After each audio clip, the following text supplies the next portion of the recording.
Hello, everyone. Welcome to the Newsbrowse News broadcast. According to a report by the Canadian Press, the Canadian federal government plans to extend measures supporting its domestic steel and aluminum industry for an additional year. Finance Canada announced that a tariff remission program, which compensates certain Canadian firms for tariffs paid on steel and aluminum imported from the United States, will now remain in effect until the end of June 2027. Furthermore, steel imports from countries other than the United States and Mexico will continue to face a 50% tariff on volumes exceeding established quotas for another year. Both programs were originally scheduled to expire in late June 2026. While the Canadian Steel Producers Association welcomed the tightening of import quotas, it expressed concern over the extension of the remission program, arguing it weakens Canada's overall response to U.S. tariffs. In response, Finance Canada stated that these extensions are crucial to safeguarding the domestic market from unfair global trade practices and providing long-term predictability to affected Canadian businesses. According to a report by the Canadian Press, the British Columbia government has extended its pause on new mineral rights claim registrations in the northwestern and north-central regions until January 31, 2027. The Ministry of Mining and Critical Minerals stated that the pause, which applies to new mineral and placer claims as well as coal licenses, was originally set to expire on Wednesday, but has now been extended to allow for ongoing land use planning with First Nations. The province noted that existing mineral claims will remain unaffected. This decision comes as BC appeals a landmark mineral rights ruling to the Supreme Court of Canada. In December 2025, the BC Appeal Court ruled in favor of two First Nations challenging the province's mineral tenure system, declaring that BC's Declaration on the Rights of Indigenous Peoples Act, DRIPA, must be integrated into provincial laws. Premier David Eby expressed concerns that the ruling exposes the province to significant litigation risks, which previously prompted a controversial and unsuccessful legislative attempt to suspend parts of the act.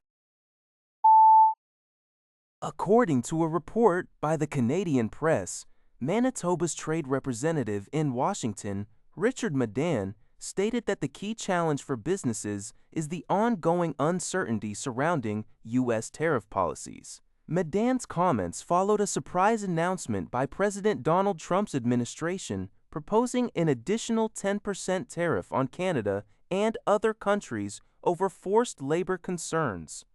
This announcement came just a day after a Manitoba delegation had met with U.S. officials to advocate for border predictability. While the proposed tariff would not apply to goods compliant with the Canada-US-Mexico agreement, CUSMA, shielding much of Manitoba's key agricultural exports, the constant threat of changing rules is deterring business investment.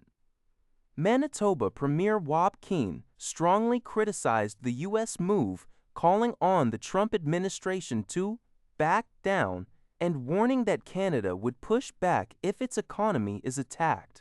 Despite the setback, Madan remains hopeful for future constructive engagement with U.S. trade representatives. According to a report by CTV News, Fisheries Department officials in Canada have confirmed that 3 more gray whales were found dead along the coast of British Columbia in May. These carcasses were discovered separately along the coast of Haida Gwaii on May 18th, May 24th, and May 31, respectively. This recent spike in marine mammal deaths follows the discovery of 4 dead gray whales off Vancouver Island within a 10-day period in April, 2 of which were described as being in an extremely emaciated condition. This brings the total number of gray whales found dead along the BC coast to at least 8 so far this year. For context, the record high was set in 2019, when 11 deaths were reported for the entire year. Wildlife authorities and fisheries officials have stated that they expected an increase in such fatalities. The poor condition of the whales is likely linked to a significantly lower food supply in their northern feeding grounds last summer. This lack of nourishment has proved critical, as gray whales typically do not feed during their winter breeding season migration. According to a report by CTV News, British Columbia officials are refusing to release details on how the $242 million safety and security budget for the 2026 FIFA World Cup in Vancouver will be spent. The Ministry of Public Safety declined to provide a breakdown of the funded organizations, stating that final security costs will only be made available after the tournament. This massive budget has raised questions, particularly when compared to Toronto's estimated security cost of approximately $94 million. While Vancouver is hosting 7 matches and Toronto is hosting 6, Vancouver's costs are notably higher. Federal officials explained that Vancouver requires more funding due to hosting the FIFA Congress and bringing in 800 outside police officers, which incurs significant travel and accommodation expenses.